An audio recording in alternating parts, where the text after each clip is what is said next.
নেতৃত্বে আমাদের মুখ্যমন্ত্রীজির নেতৃত্বে সারা ত্রিপুরা রাজ্যের একটা বিকাশের বন্যা বইছে।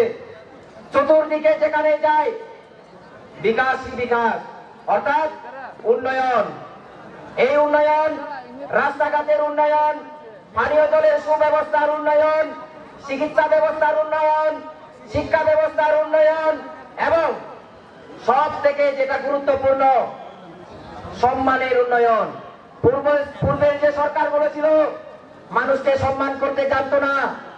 আজকে বর্তমানে যে সরকার চলছে আদরণীয় মুখ্যমন্ত্রীজির নেতৃত্বে, ওনার নেতৃত্বে প্রত্যেকটা মানুষ, প্রত্যেকটা মা বোন, প্রত্যেকটা জাতি জনজাতির মানুষ আজকে সম্মানের সহিত ত্রিপুরা রাজ্যের মধ্যে গর্বের সহিত আমরা বসবাস করার সুযোগ পাচ্ছি।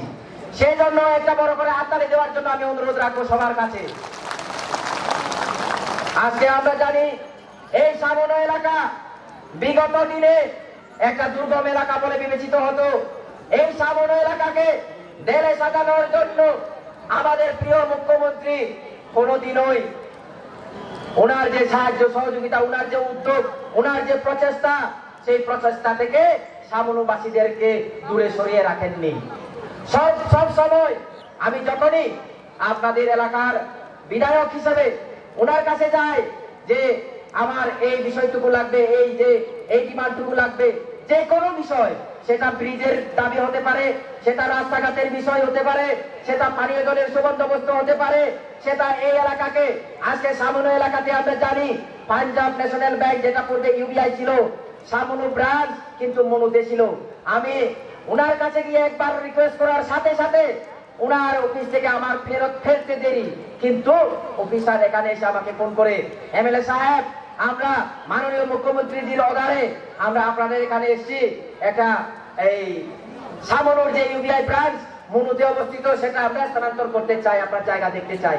বর্তমানে সেই ইউবিআই ব্রাঞ্চ পাঞ্জাব ন্যাশনাল ব্যাংকের ব্রাঞ্চ সামনো ব্রাঞ্চ নামে আমাদের সামনোতে উপস্থিত।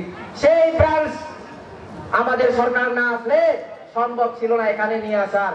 তার জন্য আমি অনুরোধ করবো একটা বড় করে হাততালি দেওয়ার জন্য ওনার জন্য। সাথে সাথে গতকালকে আমি বিএসএফ ক্যাম্পের নিচে ভিজিট করতে গিয়েছিলাম। কেন? আমাদের এখানে এটিএম এর অভাব, মানুষ টাকা তুলতে গিয়ে ব্যাংকের লাইনে দাঁড়াতে হয়। সেই যে কষ্ট, সেই কষ্টটাকে ফিল করার পর, অনুভব করার পর এই কষ্ট থেকে মানুষ যাতে মুক্তি পায় তার জন্য আমি সেদিনই ব্যাংকের শিফটিং এর বিষয় যখন বলেছিলাম ওনার কাছে গিয়ে, ঠিক সেদিন আমি বলেছিলাম দাদা একটি এটিএম লাগবে। সেই এটিএম স্যাংশন হয়ে গিয়েছে, জায়গা নির্ধারণ হয়ে গিয়েছে, আগামী কয়েকদিনের মধ্যে সেই কাজ শুরু হবে। তার জন্য একটা বড় করে হাততালি দেওয়ার জন্য অনুরোধ করছি। পাশাপাশি আমরা জানতাম এই সামনো এলাকার প্রপার এলাকা বাদ দিয়ে অন্যান্য এলাকাগুলো গোবিন্দবাড়ি, তালছড়া, রাজগড়, মালিগড়, মানিকপুর, অন্যান্য সমস্ত এলাকাগুলোতে পানীয় জলের অভাব ছিল, যার কারণে এই সামনো এলাকার মানুষ ডায়রিয়ায় আক্রান্ত হয়ে, ম্যালেরিয়ায় আক্রান্ত হয়ে, বিশেষ করে জলের জন্য ডায়রিয়ায় আক্রান্ত হয়ে অনেক মানুষ নিজের মূল্যবান প্রাণ দিতে বাধ্য হয়েছিলেন। তো তার থেকে মুক্তির জন্য আজকে আমাদের আদরণীয় মুখ্যমন্ত্রীজির নেতৃত্বে প্রত্যেকটা জায়গায় জায়গায় সামনোর 11,000 হাউস হোল্ডার অর্থাৎ পরিবার, সেই পরিবারের যত জনসংখ্যা আমরা এই 4 বছরের মধ্যে 50% থেকে বেশি সেটা আমরা পানীয় জল সুবিধা ব্যবস্থা করে দেওয়ার জন্য আমরা সমর্থ হয়েছি।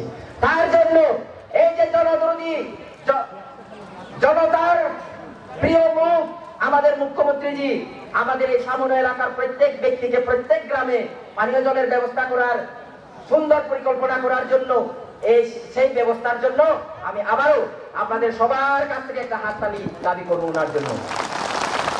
সাথে সাথে আমরা জানি গোবিন্দবাড়ি, তালছড়া এলাকা দুর্গম এলাকা, বাংলাদেশের বর্ডারের লাগোয়া এলাকা।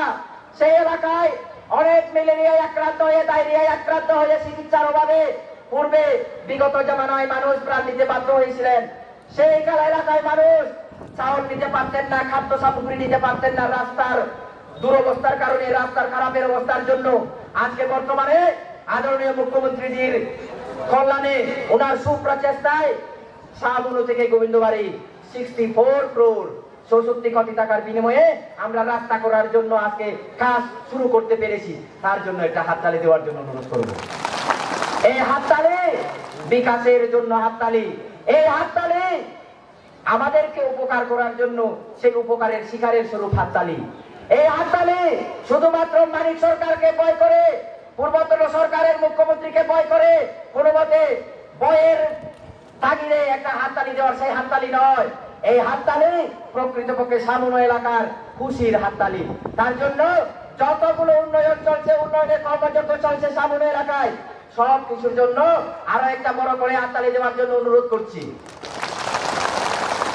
আমার সাথে বলার জন্য অনুরোধ করব, ভারত মাতা কি, সবাই বলুন ভারত মাতা কি, বিজেপি বিজেপি। মুখ্যমন্ত্রীর জন্য আমরা জয়টা একটু কম হলো বলে আমি মনে করছি।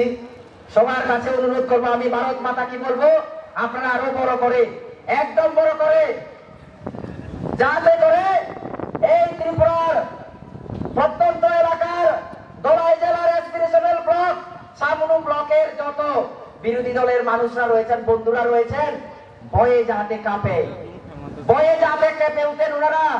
কারণ কয়েকদিন আগে একটা সভা দেখেছিলাম আমরা, 2-3টা জেলা থেকে লোক এলে এখানে একটা ভুল বার্তা দেওয়ার প্রচেষ্টা হয়েছিল যে তীব্রামতা শক্ত হয়ে গিয়েছে, এই সেই অমুক। আজকে একটা ব্যক্তি অন্য বিধানসভা থেকে আসেনি, সকলে এখানে যারা আপনারা উপস্থিত আছেন, কোন না কোন কেউ কেউ সামনো এলাকার, সামনো বিধানসভার লোক। আমি কি মিথ্যে বলছি? সত্য কিনা? সত্য কিনা? বেশি করে হাত তুলতে হবে, আমাদের মুখ্যমন্ত্রীজিকে বিশ্বাস যোগাতে হবে। সত্য কিনা? সবাই সামনো এলাকার মানুষ, সামনো বিধানসভার লোক।